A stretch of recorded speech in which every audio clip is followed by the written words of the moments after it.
Hi viewers! So, heto na naman tayo ngayon. No, may ipapakita ako sa inyo na isang puno ng laurel. Alam nyo guys, o ayan, ito yung puno ng laurel. Isi-share ko sa inyo guys kung ano talagang gamit nito ng dahon ng laurel. No? Kasi sa pagkakaalam natin, no, aminin man natin o sa hindi, no, alam naman natin na yung laurel pang herbs lang talaga sa mga lulutuin natin. Pero wait, no, there are a lot of benefits about this dahon ng laurel. So guys, you can click the like and share and also subscribe, no?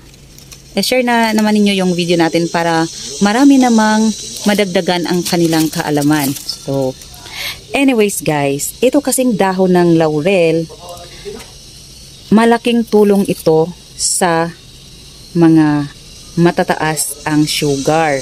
So, no, kung meron kayong mga kamag-anak dyan, pamilya ninyo na medyo matataas yung sugar nila, no, itong dahon ng laurel, kukuha lang kayo ng dahon ng laurel at saka ilagay ninyo sa baso, lagyan ninyo ng mainit-init na tubig, no, bali isok ninyo guys, at saka lagyan nyo ng buo na tawas. Alam nyo ba yung tawas, no?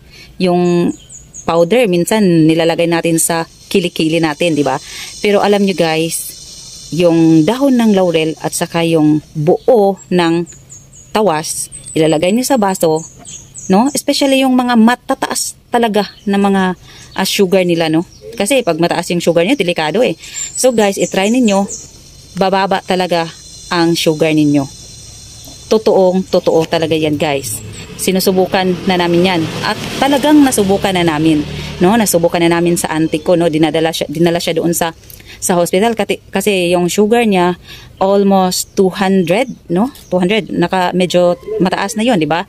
So guys, hindi pa siya nabigyan ng kasi mahaba pa yung pila sa sa hospital.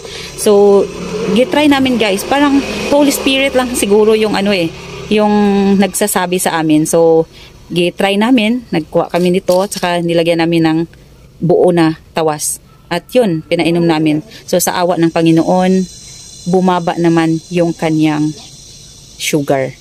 So, ayan guys. Again, hindi ako nagdi-disclose na hindi na kayo pumunta ng hospital. Mas mabuti na makikita talaga natin yung resulta, makapa-check up tayo, no? Pero atin namang pwede naman nating isabay ito kasi wala naman itong contraindication. Huwag lang nating pasobraan, di ba? Lahat naman na sobra ay nakakasira eh. Tama ba, di ba? So, lahat ng sobra nakakasira talaga sa ating kalusugan. So, ang sa akin lang, kuha lang tayo ng konti. Let's say mga 7 dahon, no? 7 dahon kasi hindi ako naglalagay ng paris-paris, no? So, pwede 5, 7, ayan. So, 5, 7. Basta hindi siya pares. So lagyan niyo ng buo ng tawas. So at saka yung maligamgam lang or pwede yung hot water tapos para medyo masok lang siya ng konti. Tapos pag medyo malamig-lamig na, so doon na ninyo iinumin. So ayan lang guys, sana ay nakatulong ito ang video na ito na ginagawa ko, no? Kasi obserbado na talaga namin, experience na talaga namin. So kaya ayun, nagtatanim kami ng dahon ng laurel. So ito mga na ito guys, mga 3 years I think, no? 2 years mahigit.